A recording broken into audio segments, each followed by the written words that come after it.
చిన్న చిన్నోళ్ళు మోసపోయారంటే అర్థం ఉంది. బడా బడా సంస్థలు కూడా మోసపోతాయి అన్నది మేఘా సంస్థకు సంబంధించి ఏదైతే ఇన్ఫ్రాస్ట్రక్చర్లో కీలకమైనటువంటి ఆ సంస్థ నకిలీ మెయిళ్ల కారణంగా ఏకంగా 5,47,00,000 రూపాయలు నష్టపోయింది. సైబర్ సెక్యూరిటీ బ్యూరోకి ఫిర్యాదు చేసింది. మేఘా సంస్థ అకౌంట్ మేనేజర్ శ్రీహరి ఈ కంప్లైంట్ చేశారు. మేఘా కంపెనీకి అవసరమైన ఎక్విప్మెంట్ని నెదర్లాండ్కి చెందిన కంపెనీకి ఆర్డర్లు ఇచ్చారట. ఆ కంపెనీకి ఆన్లైన్ ద్వారా డబ్బులు కూడా చెల్లించేశారట. చెల్లింపుల తర్వాత ప్రతిసారి కన్ఫర్మేషన్ మెయిల్ వచ్చిందట. అయితే ఇక్కడే సైబర్ నేరగాళ్ళు ఆ కంపెనీ లాగానే ఒక ఈమెయిల్ ఒక అక్షరం మార్చి మెయిల్ చేశారట.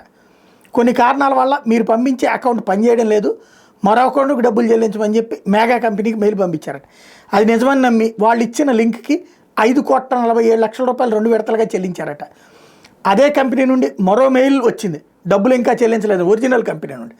దాంతో అదేంటి మేము పంపించేశాం కదా అంటే ఎక్కడ పంపించారని అడిగితే వీళ్ళు ఈ రిసిప్ట్ పంపిస్తే అందులో అక్షరం తేడా ఉంది చూసుకోండి, మీరు మాకు పంపించలేదు అని చెప్పడంతో ఇప్పుడు మోసపోయామని గ్రహించి తెలంగాణ సైబర్ సెక్యూరిటీ బ్యూరోలో కంప్లైంట్ చేశారు.